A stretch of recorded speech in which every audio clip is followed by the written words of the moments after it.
분노 앞에서 우리는 이라는 제목으로 좀 제가 정했어요.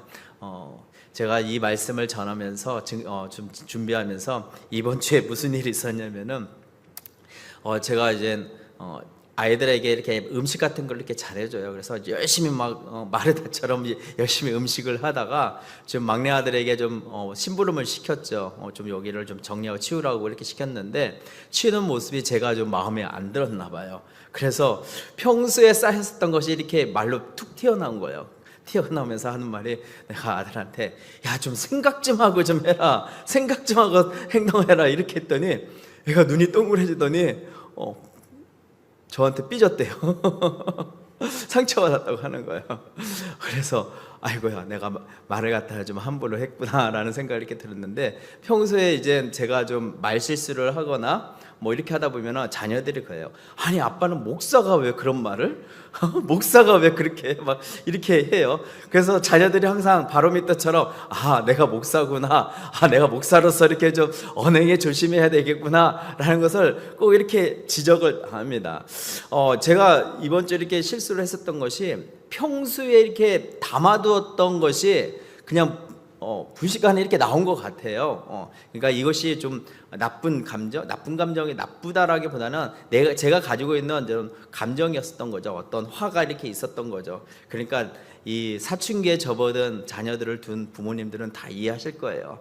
맨날 잔소리 하자니 입만 아프고, 가만히 입 닫고 있자니 속이 터지고 이렇지만은 그러다가 또 한마디 잔소리 하다가 보면은 또 이것이 또 냉랭한 기운이 이렇게 오게 되고 하는데, 누가 그러더라고요. 사춘기에 있는 청소년들은 사람이 아니다, 인간이 아니다, 사람이 되어져 가는 과정이다. 그래서 사람이 아니기 때문에 듣지도 못하고 보지도 못하고 생각하지도 않기 때문에 그대로 인정하라. 인간이 되어져 가는 과정이기 때문에 참아라, 이렇게 얘기하더라고요. 많이 부모님들이 참아야 되는 줄 믿습니다. 아멘. 제가 이 실수를 내 안에 부지런에 가지고 있는 이 이런 감정, 이런 것들이 저만 있는 게 아니라 여러분들도 좀 있겠다라는 생각을 들면서 오늘 말씀이 좀 그런 부분에서 좀 묵상을 하게 됐습니다. 여러분은 화 내시죠? 안 내시는 분 없죠? 다 이렇게 화 안 내시고 그냥 착하고 아주 성인처럼 이렇게 있는 것 같은데, 그러나 누구나 다 화 있잖아요. 그러나 화를 내는, 그것을 표현하는 방법에 따라서 성숙하다, 성숙하지 않다라는 것을 우리가 이렇게 좀 평가를 받잖아요. 자, 오늘 말씀을 한번 이렇게 보면서 그것에 대해서 좀 이렇게 우리가 좀 보려고 해요. 그래서 분노, 화, 이것을 어떻게 말씀 가운데서 육군호 목사님은 어떻게 보고 있는가, 이것을 좀 보려고 하는데요. 먼저 말씀의 배경을 제가 좀 설명을 드리도록 하겠습니다.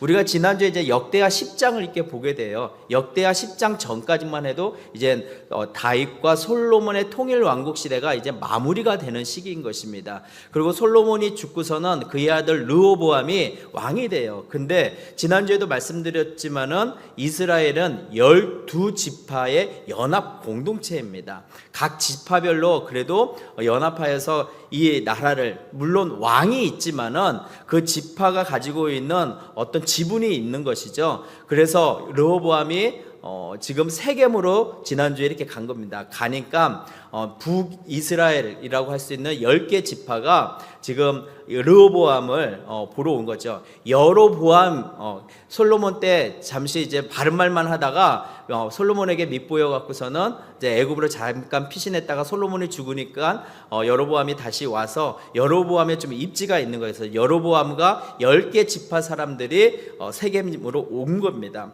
이렇게 와서 세겜에서 이 모든 지파들이 모인 거죠.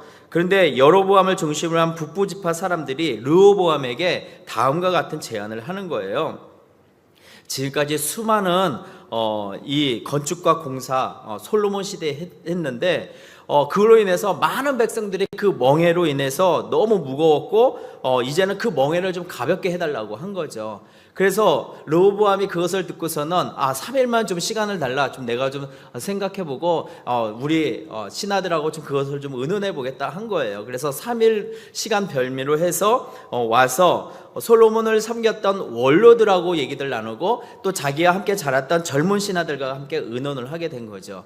의논을 하니까 먼저 솔로몬과 함께 섬겼던 원로들이 제안했었던 것은 많이 힘들었죠. 솔로몬 우리 선왕 시대에 많은 건축도 하고 공사도 하고 하면서 우리 백성들이 힘들었을 것인데 이젠 왕이요 그들의 그 멍에를 그대로 좀 받아들여서 그 얘기를 받아들여서 좀 가볍게 해줬으면 좋겠습니다. 그것이 좀 앞으로 왕이 이 이스라엘을 다스리는 데 있어서 좀 지혜롭게 할 수 있을 것 같습니다라는 그런 식으로 제안을 한 거예요. 그리고 또 젊은 함께 자란 신하들에게 얘기했으니까 아니 무슨 소리냐고, 지금 왕의 권위가 있지, 권세가 있지, 지금 이렇게 왕인데 함부로 왕 앞에 지금 그렇게 합니까? 그렇게 백성들에게 끌려다녀서는 안 됩니다.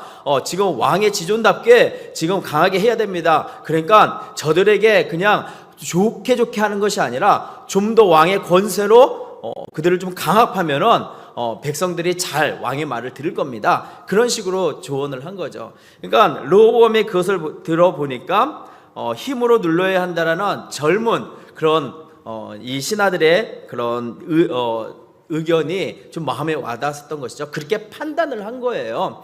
그래서 내가 이스라엘 백성들을 그렇게 좀 나의 힘으로 좀 눌러야겠다, 그렇게 한 거죠. 그리고서는 돌아가고서는 르호보암이 강경한 대응으로 너희들을 다스릴 것이다 라고 선포를 하니까 그 10개 지파들이 어떻게 합니까? 아니 우리에게 좀 멍에를 좀 가볍게 하고 선처를 해달라고 했는데 더 세게 나오네 하면서 르호보암을 왕으로 인정하지 않겠다라고 하면서 다 돌아갑니다. 다 돌아가요.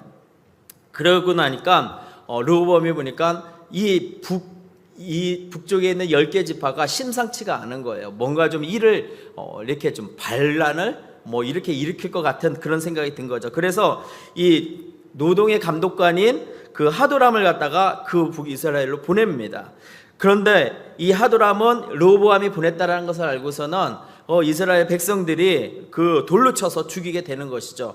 그리고서는 르호보암이 이런 소식과 그 북이스라엘의 사람들이 10개 지파가 지금 매우 이 민심이 너무 험악한 것을 알고서는 급히 수레에 올라타서 예루살렘 오게 된 거예요. 도망쳐 온 것이죠. 그리고서는 오늘 11장에 와서는 그렇게 도망쳐 와갖고서는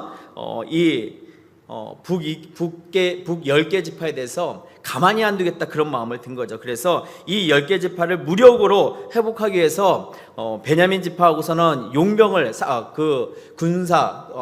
군인들을 모았는데 그것이 한 18만 명이 모이게 된 것입니다. 그래서 북이스라엘 그 10개 지파를 갖다가 좀 쳐들어가겠다라고 하고서는 쭉 갈다가 하나님의 사람 스바야가 하나님의 말씀을 대언하게 된 것이 3절과 4절에 있는 것입니다. 3절과 4절에 있는 말씀이 어떤 내용이냐면은 너희는 올라가지 말라, 너희 형제와 싸우지 말라, 각기 집으로 돌아가라, 이 일이 내게로 말미암아 난 것이다 라고 그 하나님의 말씀을 전해요. 군사력을 가지고서는 올라가다가 하나님의 말씀을 듣고서는 다시 돌아오게 됩니다. 회군하게 되는 것이죠.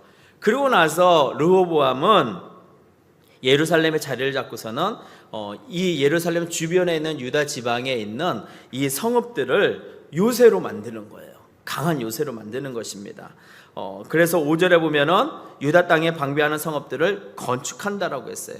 매우 견고하게 세우는 것입니다. 매우 견고하게 요새로 이렇게 성읍들을 세우는 곳이 베들레헴, 에담, 드고아, 벳술, 소고, 아도라임, 라기스, 아세 등 이렇게 포함돼서 그 주변에 있는 곳을 아주 강하게 건축을 갖다가 아주 요새처럼 세우게 된 것이죠. 그런 내용과 함께 그 다음에 이렇게 보면은 어떤 일이 있냐면은 레위인과 제사장들이 전 지파에 이렇게 퍼져 있잖아요. 그들은 땅을 기업으로 받지 않았기 때문에 다른 12지파들이 다른 지파들이 지금 그 이 레위 지파를 갖다가 먹이고 또 섬겨야 되는 거잖아요. 이들은 오직 제사장과 하나님의 그 일을 섬기는 그 일들을 하게 되는 거잖아요. 이 북쪽에 있는 제사장들이, 북쪽에 있는 레위인들이 다 이렇게 내려오게 된 것입니다. 르호보암에게 돌아오게 된 것이죠. 그들이 가지고 있는 소유지를 그냥 버리고서는 유다와 예루살렘으로 온 것입니다. 그 이유는 여로보암과 그의 아들들이 레위 사람들에게 주를 섬기는 그 제사장 직분을 갖다가 한마디로 말해서 수행하지 못하도록 한 거예요. 그러니까 레위 지파들이 가지고 있는 그 제사장 직분을 해임시킨 거예요. 그리고서는 내쫓은 거죠. 해임시켰으니까 너희들은 더 이상 이 제사를 지내는 그 일, 그 직무를 하지 마. 그러니까 그리고 너희들에게 우리 지파들이 섬겼었던 그런 것들이 이제는 없어. 그러니까 다 두고서는 예루살렘으로 오게 된 것입니다. 왜냐면은 여로보암을 비롯해서 10개 지파들이, 북쪽의 10개 지파들이 이젠 뭐 매 절기마다 이 예루살렘의 성전에 가서 제사를 지내고 그곳에서 예배를 드리면은 왔다 갔다 왕래를 하다 보면은 자기들의 그 입지라든지 이런 것들이 이렇게 흐트러질 수 있으니까, 또 영적인 신앙의 공동체인 거는 맞는데 이것을 갖다가 계속해서 관계를 맺으면은 위태로우니까 르호보암하고 아예 그 결별을 하기 위해서 이 종교적인 것부터 선을 긋게 된 것입니다. 그래서 산당들을 많이 이렇게 세우고서는 거기에 자신들이 임명하는 제사장들 통해서 우상들을 섬기게 하고 예배를 드리게 한 것이죠. 그러니까 제사장들이 다 직분을 수행하지 못하고 내려오게 되는 내용들이 오늘의 내용인 거예요. 오늘 이렇게 내용을 보면서 저는 이런 생각을 해봤습니다. 물론 르호보암이 41살에 이제 왕이 되고 그리고 또 그가 젊기는 젊었지만은 좀 이런 경험이 미숙하고 또 훈련을 제대로 받지 못했었는지는 모르겠으나, 아니면은 너무나도 풍요로운 자기 아버지 솔로몬 시대의 그런 영화를 맛보아서 그런지는 모르겠으나 되게 유약해요. 그래서 그런지 잘 판단을 못하고 있는 것이고 분별력이 없는 모습을 오늘 말씀해 보면 보여주고 있는 것입니다. 그래서 오늘 교훈은 좀 두 가지를 생각을 좀 해봤으면 좋겠어요. 판단을 잘해야 되겠구나. 또 하나는 르호보암이 실수했던 그런 감정, 그러니까 분노라는 것이, 화라는 것이 우리에게 생겼을 적에 이것을 어떻게 내가 감당해야 되는가에 대해서 두 가지를 한번 생각해 보고자 해요. 이게 판단을 잘하자라는 것에 대해서 이게 1절의 말씀을 가지고서는 제가 좀 많이 이렇게 묵상을 하게 되는데, 1절을 한번 우리가 다 한번 읽어보도록 하겠습니다. 먼저 시작. 르호보암이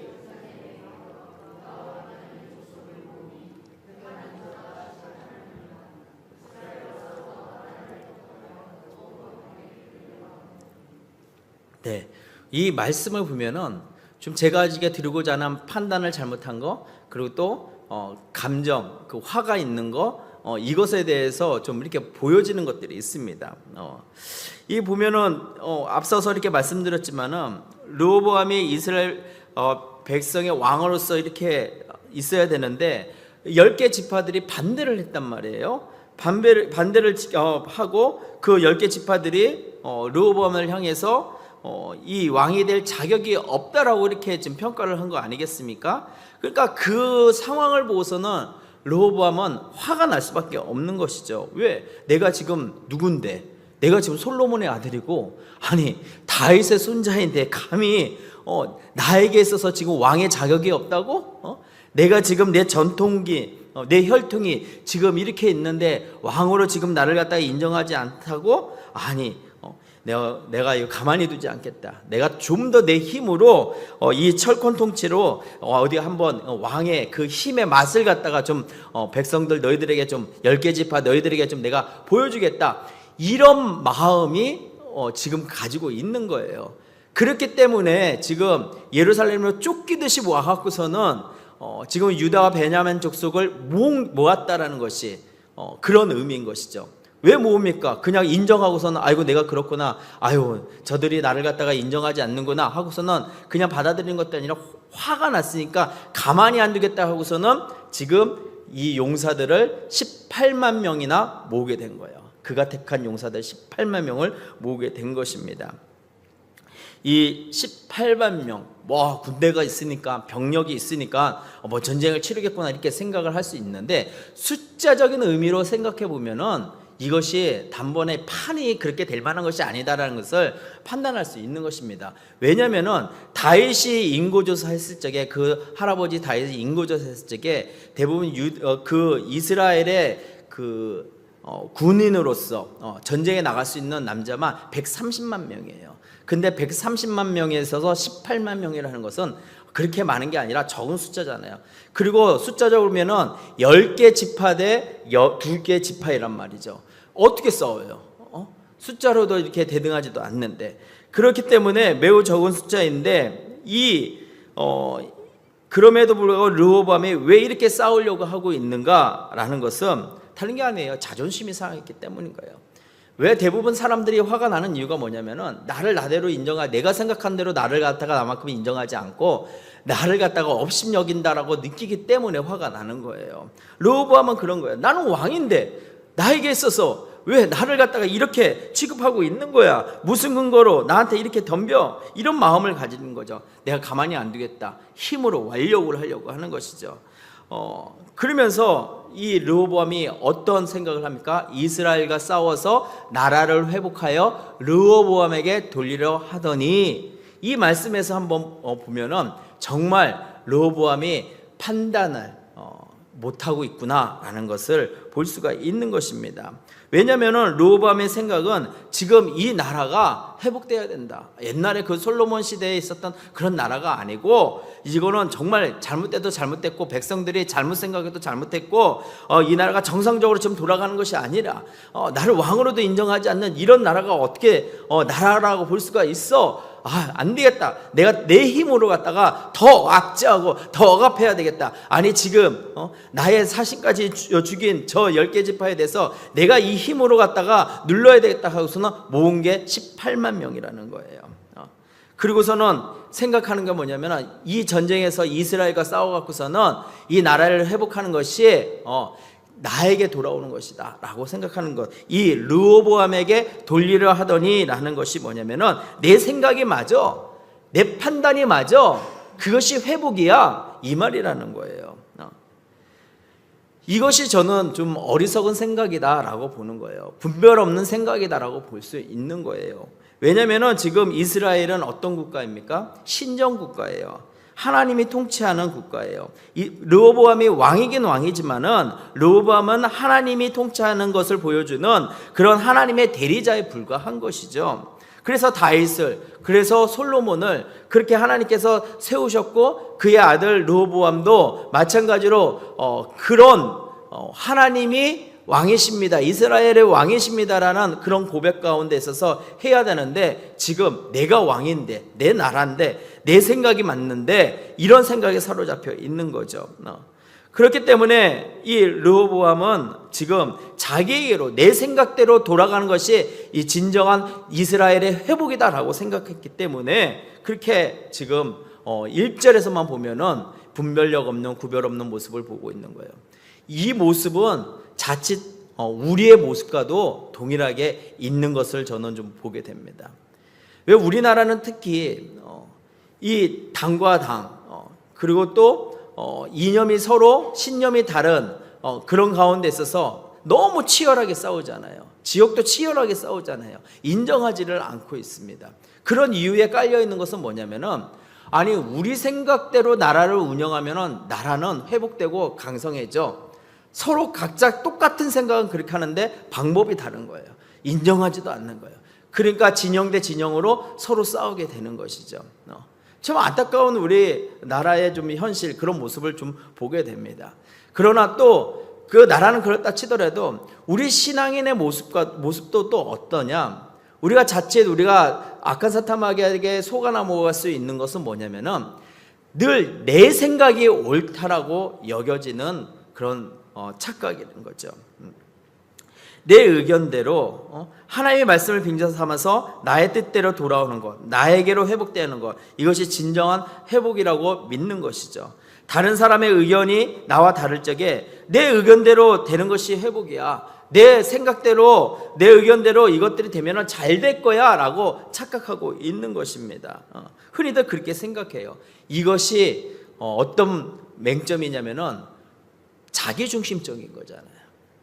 내 생각대로, 내가 지금 생각하는 것이 얼마나 내가 지혜로운데, 내가 경험이 얼마나 풍성한데, 그리고 내가 그것을 할 수 있는 이런 위치와 힘이 있는데, 그러면 내 생각대로 하면은 그것이 제대로 그 문제가 풀어질 것이고 그 어려움이 제대로 이렇게 해결될 거 아니야. 아이고 좀 말 좀 들어야지, 말 좀 들어야지, 이런 마음이 앞서게 된다라는 거예요. 그렇게 판단하게 된다라는 거예요. 이것이 신앙생활의 인본주의에 물든 내 중심적인 이런 사고와 판단이 있는 거라는 거죠. 내 기준이 절대 기준이야 라고 내세우는 것이죠. 신앙은 인본주의가 아니에요. 신앙은 신본주의예요. 맞습니까? 신앙은 신본주의예요. 하나님주의예요.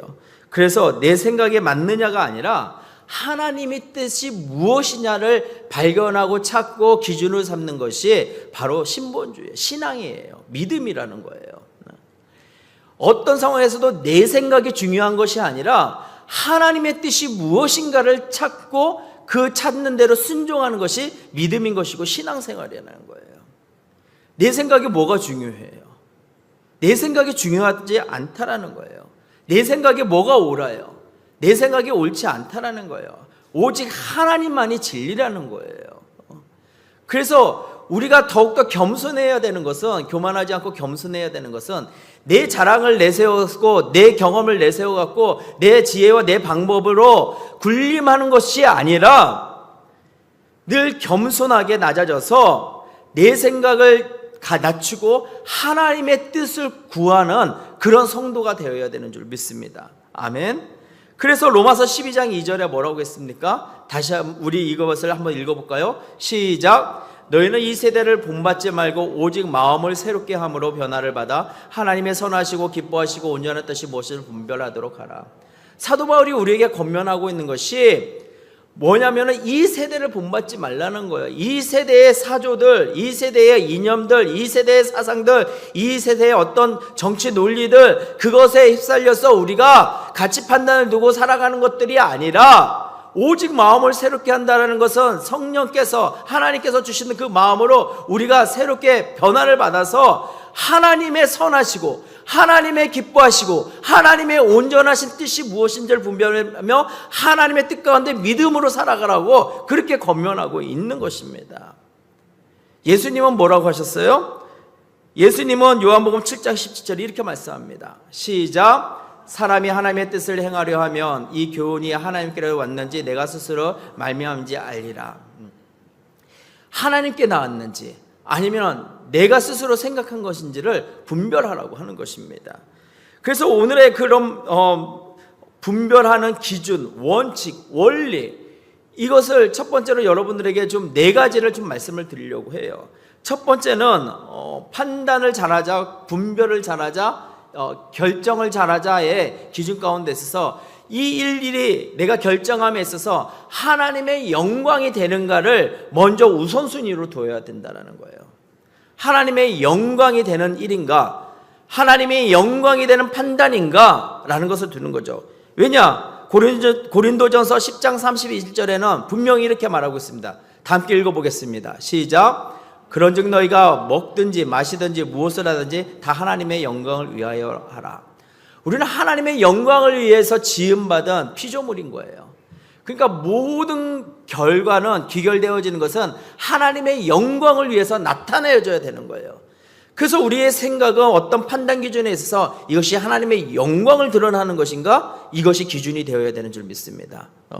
두 번째는 무엇이냐? 이것이 교회와 이웃에게 어떤 유익이 되는가 하는 거예요. 한마디로 말해서 덕을 세우라는 것이죠. 고린도전서 10장 23절 읽어보겠습니다. 시작. 모든 것이 가하나 모든 것이 유익한 것은 아니요 모든 것이 가하나 모든 것이 덕을 세우는 것은 아니다라는 거예요. 우리는 모든 일을 결정할 자유의지는 가지고 있지만은 그러나 그 일이 반드시 사람과 교회에 유익이 될 수 있다라고 볼 수는 없는 거예요. 그렇기 때문에 덕을 세우는 것은 다른 것이 아니라 이것이 교회에 사람에게 어떤 유익을 주는 그런 일들인가를 항상 생각하고 기준으로 삼아야 되는 것입니다. 고린도후서 10장 8절에 읽어보겠습니다. 시작. 주께서 주신 권세는 너희를 무너뜨리려고 하신 것이 아니요 세우려고 하신 것이니 내가 이에 대하여 지나치게 자랑하여도 부끄럽지 아니하리라. 르호보암도 하나님이 주신 왕으로서의 권세가 있어요. 그것으로 지금 뭐 하려고 했어요? 어떤 판단을 했어요? 내 힘으로 갖다가 지금 이들을 갖다가 눌러야 되겠다. 내 힘의 맛을 한번, 내 권세의 맛을 한번 보여주겠다. 그렇게 판단한 거 아니겠습니까?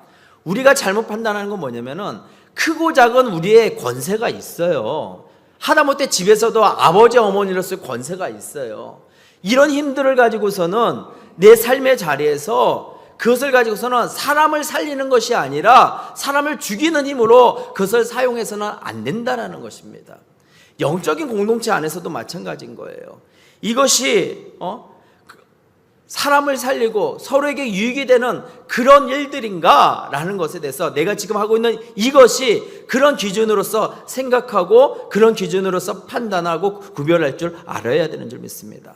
자, 첫 번째가 뭐라고요? 하나님의 영광을 위해서. 두 번째는 교회와 이웃의 덕을 위해서. 그러면 세 번째는 뭐냐면은 내가 하고자 하는 이 일이, 내가 판단하고자 하는 이것이 나에게 있어서 그것이 굴레 속박이 돼 갖고서는 하나님의 영광을 위해서 우선순위로 해야 될 것이 그것을 저버리고서는 이것에 내가 그냥 모두 몰두해 갖고서는 영적이고 경건한 것을 저버리는, 믿음이, 신앙이 저버리는 그런 일이 되지 않도록 해야 된다는 것입니다. 고린도전서 6장 12절 다시 한번 이거 읽어볼까요? 시작. 모든 것이 내게 가나 다 유익한 것이 아니요 모든 것이 내게 가나 내가 무엇에든지 얽매이지 아니하리라. 이렇게 말씀하신 사도 바울의 말씀은 다른 것이 아니에요. 이 일 자체가 아무리 정당하다 할지라도 그 일로, 그 판단으로, 그 결과로 내가 그것에 노예가 된다고 하면은, 그것에 내가 매여 갖고서는 그것이 얽매여 갖고서는 다른 것들을 아무것도 못하게 된다고 한다고 하면은 그것이 무슨 의미가 있겠습니까? 더더욱이 하나님의 영광을 위해서, 하나님을 위해서 내가 해야 되는 그것들이 하나님과 동떨어 하나님의 일이라고 하더라도 그것이 어떤 수고와 헌신과 우리의 영적인 하나님의 고백적인 삶이 아니라, 고백적인 신앙의 모습이 아니라 그것이 어떤 일로 간주되어져 갖고서는 그것에 매여 갖고서는 모든 것, 다른 것들을 할 수 없는 그런 상황이 됐을 적에 우리의 모습이 얼마나, 우리의 신앙이 비참해지고 우리의 신앙이 무뎌지고 감사가 없고 원망과 불평과 불만만 생기는 그런 결과를 초래하게 되잖아요. 일에 매이면 안 돼요. 일에 매이면 안 되고 일로 생각해서는 안 되는 거예요. 그래서 그것을 우리가 어떤 사명으로 가져야 되는 것이죠. 그래서 이것이, 이 판단이 나를 억압하는 굴레가 되는 것, 그러니까 이것이 일로 여겨지게 되는 그런 상황인가, 아니면 내가 이것 가운데서 사명을 가지고 기도하는 가운데, 신앙의 고백 가운데 이것을 내가 지켜나가야 되는 것인가 라는 이런 판단도 해야 되는 것입니다. 그리고서는 네 번째는 이것이 나의 자랑이 되는가. 뭘 하면은 성과가 나와요. 우리는 연약한 인간의 본질상 뭘 했을 적에 내 의가 드러나려고 하는 그런 경향이 있는 거예요. 인정받고자 하는 그런 경향이 있는 거예요. 그래서 뭔가를 이뤄내고 뭔가를 할 적에 이것이 내가 좀 자랑거리가 되고 내가 좀 내세울거리가 되는 그런 어떠한 내용이다라고 했을 적에는 신이 나죠. 그리고선 그것을 결과를 딱 성취했을 적에는 떳떳하게 누구든지 자랑하고 싶은 마음이 있는 거죠. 그러나 우리가 겸손이 요구되어지는 이유는 뭐냐면은 이 모든 것들이 하나님의 영광, 주신 분도 하나님이요 취하신 분도 하나님이시기 때문에 하나님에게 내 이름이 드러나지 않더라도, 내가 뭔가 이것이 알려지지 않더라도 하나님만 아시니까 그걸로 자족할 수 있는 그런 신앙과 믿음, 이것이 우리에게 필요하다라는 거예요. 성경에 예수님께서 그런 말씀했잖아요. 왼손이 하는 일을 오른손이 하지 말라고. 이것은 우리에게 겸손을 좀 얘기하기도 하고, 좀 뭔가 주의 일을 하는 데 있어서, 뭔가 봉사를 하는 데 있어서 그것을 좀 알리지 않고 잘 그것을 갖다가 하라는 그런 의미도 있지만은, 한편으로는 이런 의미가 있어요. 왼손이 하는 일이 오른손이 알면은 부끄러움을 알고 있기 때문인 거예요. 어떤 거냐면은 왼손이 어떤 수고와 헌신 그리고 누구를 열심히 도와줬단 말이에요. 통로가 됐단 말이에요. 근데 나중에 누구를 섬기고 이렇게 했는데 무슨 마음이 생기냐면은 어떤 반응을 보고자 하는 것들이 있는 거예요. 그 다음에 이제 왼손이 했던 것들을 이제 오른손으로 해야 되는데 오른손이 왼손이 했던 것을 기억하고 있기 때문에 어떤 도움을 또 이렇게 하려고 했을 적에 그런 거죠.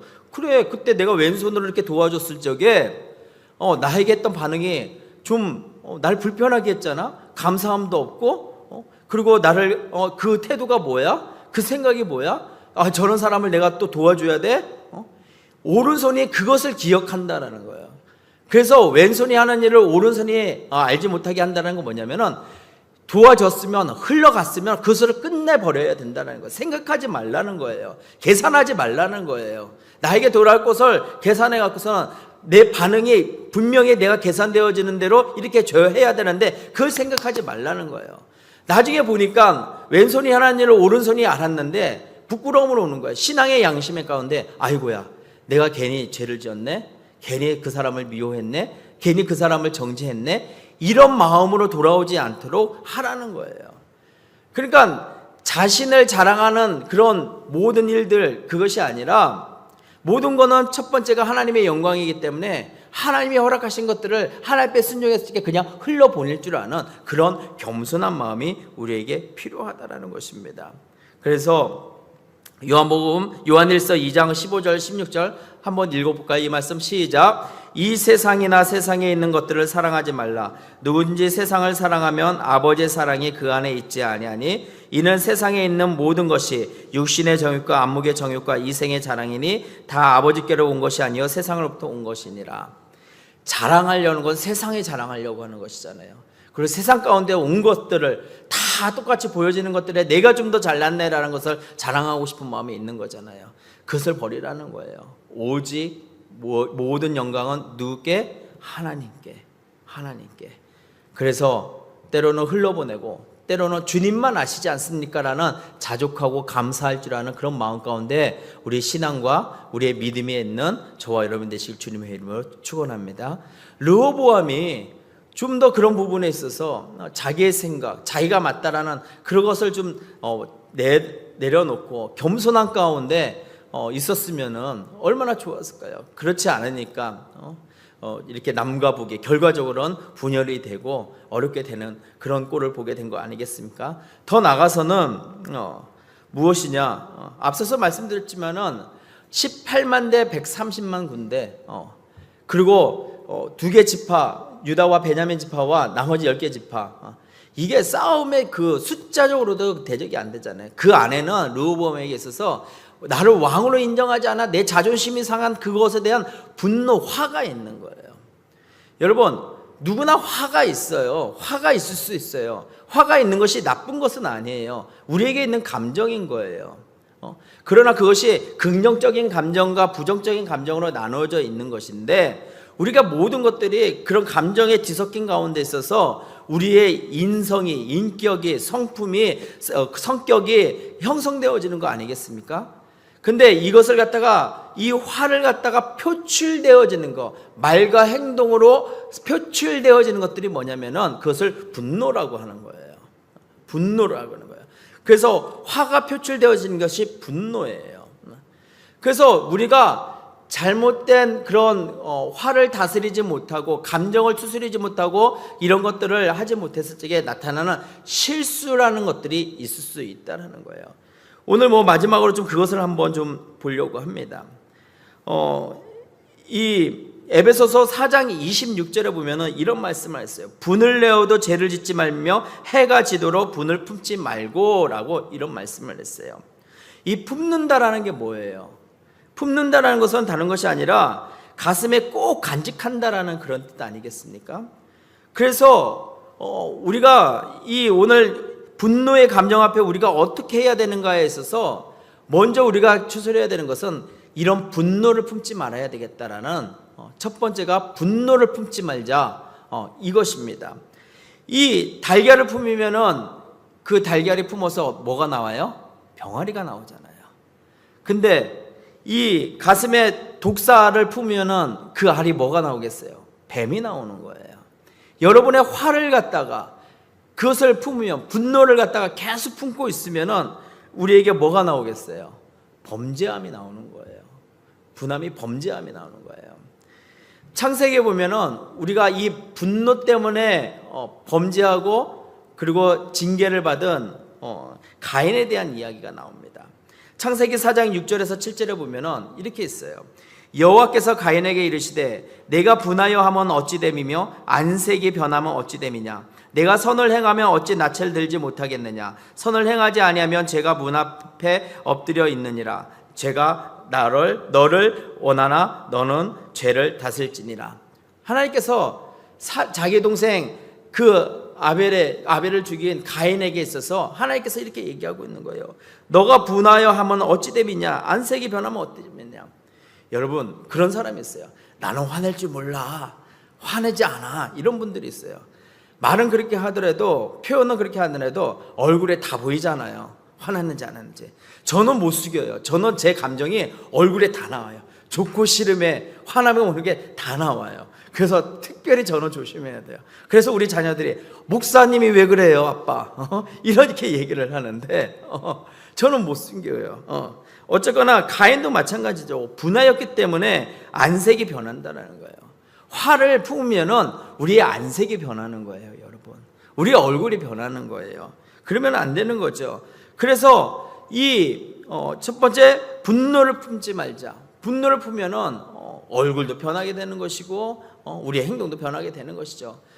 죄를 품으면 안 되는 것이죠. 죄의 결과를 낳게 되는 것이죠.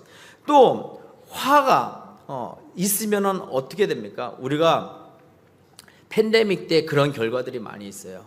그리고서는 그때 많은 이야기도 뭐냐면은 모든 사람들이 어떤 어려움을 당하게 되면은 먼저 나오는 그 인간의 본성이 뭐냐면은 누군가를 타겟을 정해야 되는 것이고 탓을 해야 되는 거예요. 나의 이 모든 것들을 어딘가에 쏟아 부어야 되는 거예요. 그렇기 때문에 뭔가 어려움이 찾아오면은 그것을 해소할 창구를 찾는 것이 탓인 거예요. 모든 사람들의 그 화가 났을 적의 방어 기제가 뭐냐면은 환경 탓, 누구 탓, 뭐 이런 식으로 하는 거예요. 누구 때문에, 그것 때문에, 뭐 때문에, 뭐 이런 것들이 먼저 오게 되는 것이죠. 그래서 분노의 원인을 남 탓으로 돌리지 말고서는 나를 통해서 찾으라는 거예요. 나를 향해서 어떻게 찾느냐? 하는 것들이 아니에요. 이 가인이 동생 아벨의 제사를 받은 하나님 앞에 분노했어요. 그리고 또 시기했어요. 이런 것들 가운데 있어서 그렇다고 하면은 먼저 이렇게 생각할 수 있는 거죠. 자성하고 성찰할 수 있는 것이죠. 내가 무엇을 잘못했지? 무엇이 부족했지? 하나님이 원하는 것이 무엇이지? 기본적으로 그렇게 생각하면 되는 건데 화가 나고 그 화를 다스릴 줄 모르니까 그 화 가운데서 화가 주인이 돼갖고서는 범죄하게 된 거예요. 여러분 어떤 화가 나는 그런 단계에 왔을 적에 분노함의 그 단계가 왔을 적에 좀 정신을 똑바로 차리고서는 먼저 내가 뭐 때문에 부족하니까 한번 성찰해 봤으면 좋겠습니다. 자신을 성찰하고 그 부족한 것이 보이면 고치고 그러다 보면 변화되는 거 아니겠습니까? 그랬을 적에 놀라운 결과들이 나오는 거예요. 가인이 아이고야 내가 이것이 하나님이 원하시는 것이 피였구나. 그리고 하나님이 원하는 것이 진정한 신령과 진정으로 드리는 거였구나. 내가 그것을 몰랐네. 그래서 돌이켜면 될 건데 화가 난다고 홧김에 갔다가 동생을 죽이는 그런 범죄함. 우리도 홧김에 뭔가 이렇게 일어났을 적에 좋은 결과를 낼 수 없잖아요. 그래서 좀 더 성숙한다는 건 뭐예요? 그 화를 볼 줄 알고 화를 다스릴 줄 아는 거예요. 그래서 세 번째가 그 분노를 다스리라고 하는 것이 뭐냐면은 아까 읽었던 에베소서 4장 20절에 있는 것처럼 분을 내어도 죄를 짓지 말고. 왜? 가인을 통해서 죄를 짓을 수 있다라는 가능성을 알았잖아요. 그렇기 때문에 해가 지도록 분을 품지 말라고 하는 것은 뭐냐면은 이제 잊어버리라는 거예요. 감정을 다스리라는 것입니다. 그러니까 이 분노가 나의 주인이 돼서 나를 주장하는 것들이 아니라 내 안에 성령 하나님께서 예수님의 성품으로 내가 그것에 다스림을 받는 그런 저와 여러분이 되어야 되는 줄 믿습니다. 말씀을 마치면서 이 책 한 권을 좀 소개시켜 드릴게요. 이걸로 좀 이렇게 좀 귀에다 놓고 할 건데요. 뭐 빠르면 5분이면은 아니면 10분 안에 다 읽을 수 있는 책이에요. 파인애플 스토리예요. 이 이야기는 뭐냐면요, 한 선교사님 부부가 네덜란드 영에 있는 뉴기니에서 선교를 하면서 있었던 일을, 실제적인 일을 갖다가 간증한 내용입니다. 어떤 거냐면은 7년 동안 선교 활동을 하는 중에 이제 미국에서 이렇게 있다가 이제 온 거죠. 선교지로 온 거죠. 원주민들이 있는 그곳에 선교로 왔는데, 미국에서는 파인애플을 많이 잘 이렇게 먹지만은 이곳에는 파인애플을 그 미국에서 먹던 그것을 먹고 싶어서 파인애플 묘목을 한 100그루 이렇게 구해 갖고서는 원주민들을 시켜 갖고서는 품삯을 주고서는 그것을 심었단 말이죠. 그래서 그것이 잘 자라는데 한 3년 정도 기다린 거죠. 야, 내가 선교지에 와서 이렇게 오는 데 와서 내가 이 파인애플을 잘 이렇게 키워 갖고서는 이제 가족들과 함께 맛있게 먹겠지라고 생각을 하고서는 이제 한 3년쯤 됐을 적에 이제 열매들이 이렇게 보이고, 이것이 좀 겨울쯤 이렇게 가면은 잘 익어 갖고서는 따먹을 수 있겠다 하고서는 했는데, 어느 날 이렇게 보니까 파인애플들이 없어지는 거예요. 이게 뭐지? 왜 없어지지? 그리고서는 곰곰이 이렇게 누가 보나 이렇게 했더니 원주민들이 그 파인애플을 딱 훔치는 거 가는 거예요.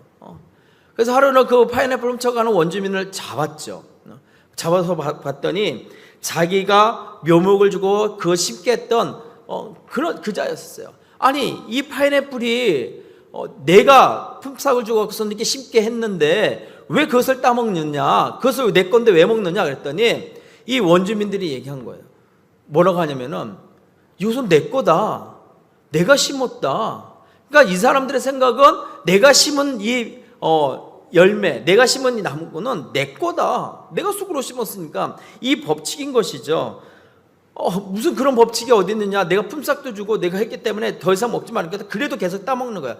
그리고 나서 그래, 내가 선교사니까 화가 나지만은 그래도 또 해결책을 해야지 하고서는 불러다가 어떻게 했냐면은 밭을 갖다가 반으로 딱 갈른 다음에 이것은 그러면 너희들이 알아서 따먹어. 이것은 내 거니까 이 반은 내 거니까 내가 따먹을 거야. 그런 거야.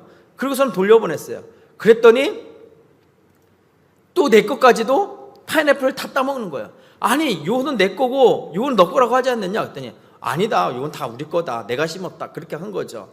너무 화가 나갖고서는 이 선교사가 그러면은 이 모든 파인애플을 다 파갖고서는 너희들이 다른 곳에 가서 심어서 그거 해먹어. 그 대신 요거는 다음에 이제 또 다시 심어서 할 거는 내 거니까 내 거야, 그거 따먹지 마, 이렇게 했는데도 또 따먹는 거예요.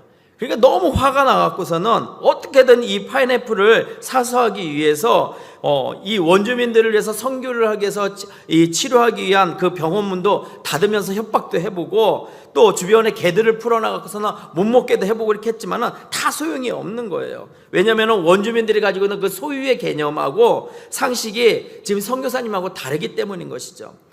그래서 원주민들은 이게 훔친 게 잘못이라는 개념이, 그리고 그것을 인정하지 않기 때문에 그냥 가는 거예요. 그리고 나서 안식년이 돼 갖고서는 이 선교사 이름이 투안이에요. 선교사님이 어느 세미나에 참석을 하게 된 거죠. 세미나에 참석하고서는 그 말씀을 듣는데 그 말씀 가운데 큰 깨달음을 준 거예요. 그 말씀하는 그 마음이 뭐냐면은 성경에 내가 주면 얻을 것이요 너는 너를 위해 쌓아두며 잃어버릴 것이다. 내가 가진 모든 것을 하나님께 드려라. 그리하면 하나님께서 내게 필요한 것을 채워주신다라는 말씀이 마음에 있는 거죠. 그래, 내가 선교지까지 와갖고서는 저 파인애플 때문에 힘들게 살지 말고 괜히 화내면서 있지 말고 그냥 그거 하나님께 다 드리자.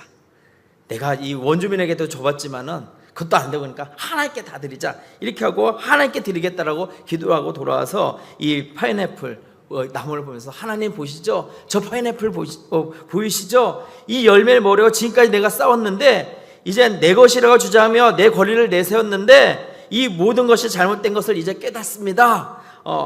그 잘못을 알았으니 이 밭을 주님께 드립니다. 이제부터 주님께서 주신 이 주님의 파인애플을 제가 먹기 바라신다면 주님 뜻대로 제게 주십시오. 그러나 안 주셔도 괜찮습니다. 어떻게든 정말 상관없습니다. 이제 주님의 것입니다.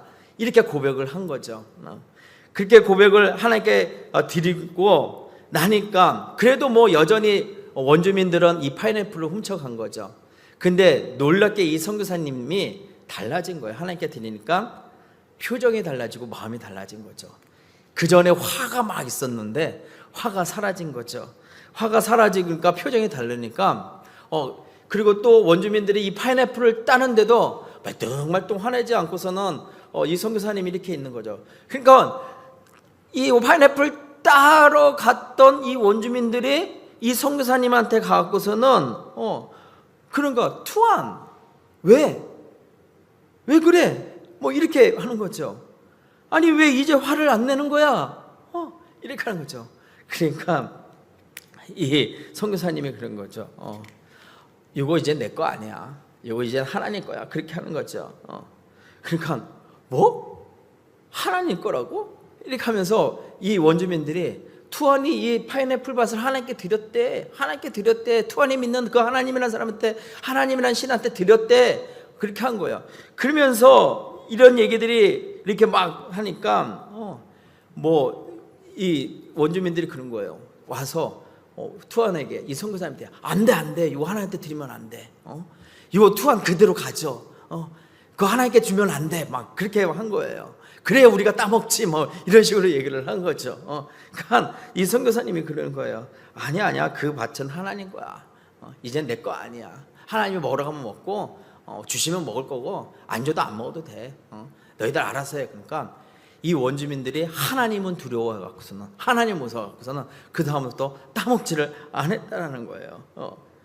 그리고서는 이것이 하나님 거니까 그 다음서부터 몇 해 동안에 원주민들은 이 선교사가 하는 행동이나 이런 것들을 보면서 이 선교사를 통해서 하나님을 알게 됐고 그것을 따먹지 않게 됐고 나중에 이제 이 모든 소유가 하나님 거라는 걸 알면서 이 개념이 전환되고서는 그것을 나눠 먹었다 뭐 그런 내용인 거예요. 그리고서는 이 책이 부제가 뭐냐면은요 다른 것이 아니라 분노를 이기는 길이에요. 그래서 이 책에 이렇게 뒤에 보면은 제가 좀 읽다 놓겠습니다. 파인애플 밭이 어떻게 생기는지를 안다 하면서 분노는 어떻게 시작되는가, 뭐 여기에서 분노의 스트레스, 분노의 피해는 어떻게 해결하는가, 뭐 이런 것들에 대해서 이렇게도 나와 있어요. 간단하게 한번 제가 이렇게 놓고 갈 테니까 읽어보시길 바라겠습니다. 오늘 이 말씀을 정리하면서 여러분들에게 좀 드리고자 하는 것은 무엇보다도 우리 안에 예수 그리스도로 넘쳐나고 충만하면은 되는 거예요. 예수님이 한 분이면 되는 거예요. 화가 나도 주님 바라보시면 되는 거예요. 그 화 때문에 내가 죄지지 않도록 해주십시오. 주님 바라보면 되는 거예요. 주님 앞에 그 충만한 가운데 죄짓지 않고 온전히 은혜 가운데 있는 저 여러분 되시길 바라고, 혹여나 품고 있는 그 분노가 있다라고 하면은 오늘 해결했으면 좋겠습니다. 하나님의 은혜로. 그리고 하나님 의지해서 그것을 해결하시길 바라겠습니다. 그리고 앞서서 말씀드린 대로 하나님의 뜻 가운데서 하나님의 영광을 위해서 교회와 이웃의 덕을 위해서 세우는 그 기준 가운데 판단했으면 좋겠습니다.